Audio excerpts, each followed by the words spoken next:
For the past year or so, I have embarked upon a journey involving studying mushrooms and fungi,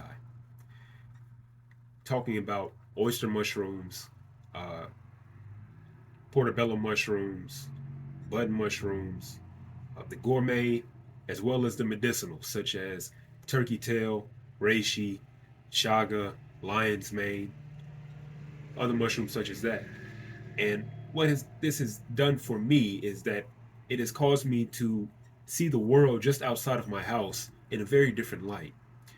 Just by walking outside, you can find so many different things that you wouldn't have seen previously or ever before if your mind wasn't thinking about it. And what I want to talk to you about today are three different mushrooms that I've been able to find in my environment just by walking around and opening my eyes: the oyster mushroom, the turkey tail mushroom, and a very special one that I'd like to talk about, which is called the white cheese polypore. Let's take a look. Starting with the white cheese polypore, the white cheese polypore is a fungi that grows on dead wood. In this case, we'll be looking at one growing on a dead birch.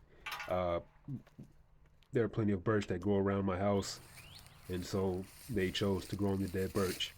White cheese polypore, they are usually, quite white, especially when they're first starting out growing. But as they get older, they tend to darken. They become more of a brownish color, and once they get really old, they become black. The ones we'll be looking at now are a little bit browned because they're in the later stages. Just last week before that, it was raining a lot. It was cool, so those are perfect conditions for fungi to grow, and they grew a lot during that time period. They might look a little bit hard, but if you were to touch it, they'd be relatively soft. If you squeeze them, a lot of water would come out. They are very water retentive. White cheese polypore are great for used as a medicine. They're highly antibacterial, antiviral. They contain certain chemical compound called sesquiterpenes, which have been studied for anti-HIV. It's wonderful for cardiovascular disease as well as preventing cancer. So these are great and powerful medicinal products that you could possibly use.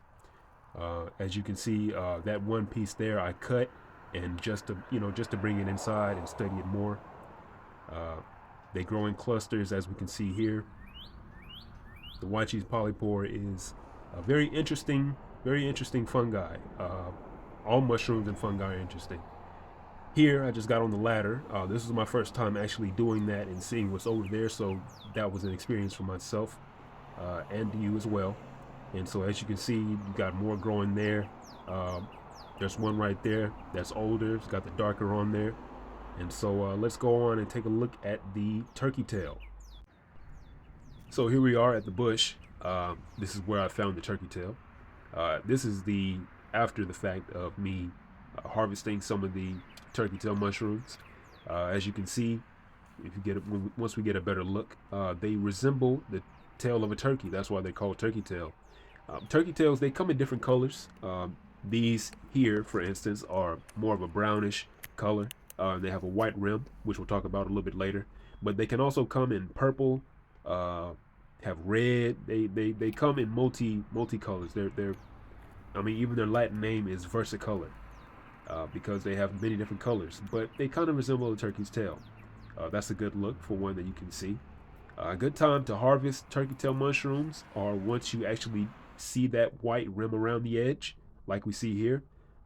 That white rim, that means that they're getting older. That means that they've really, sucked out all the nutrient that they can get. And so that's a good time for you to clip them. What I did with mine is I cut them, laid them out on a sheet of paper, let them dry out a little bit, and then I just added them to teas. And I really felt the difference. Turkey tails are very, very healthy, very medicinal. They are great for gut health. They improve your immune function. Now there's a thing going around where people they make mushroom tea, mushroom coffee, and things like that. But now we're here with the oyster mushroom. Now these oyster mushrooms I found walking around in my neighborhood. As you can see here, this is actually, I believe, to be an oak tree, if I'm not mistaken. Uh, Oyster mushrooms, they grow on oak. Uh, and as you can see, this is what's called a cluster type of mushroom. They grow just in bunches like that. You can tell it's an oyster mushroom by the way that it looks, right? Its characteristics. Uh, it grows in clusters. It has a, it kind of fans out like that. If you take a look at the gills underneath, those flaps underneath the mushroom, that tells you that it's an oyster mushroom. Oyster mushrooms are one of my favorites. I've been eating them uh, for about a year now, about a year or two. But they really opened my eyes as to what is possible with mushrooms and things like that. Right here, this is me after. Well, this is the oyster mushroom after they are harvested. I have them drying out on a napkin, and just look at the color, that shade, that hue, very flesh tone, and they just look so delicious. My mouth is watering just by looking at them. Oyster mushrooms are high in antioxidants, B vitamins such as niacin and riboflavin. They have potassium, copper, thiamine, fiber. Oysters are a world of their own.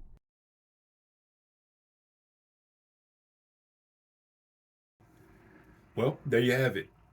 Three different mushrooms and fungi that I've been able to find in my environment, properly identify, and use to my own health and benefit. I hope you actually learned something today. I hope this is information that you can use. Maybe you can go out for yourself and try to find something out in your world, see what you can find.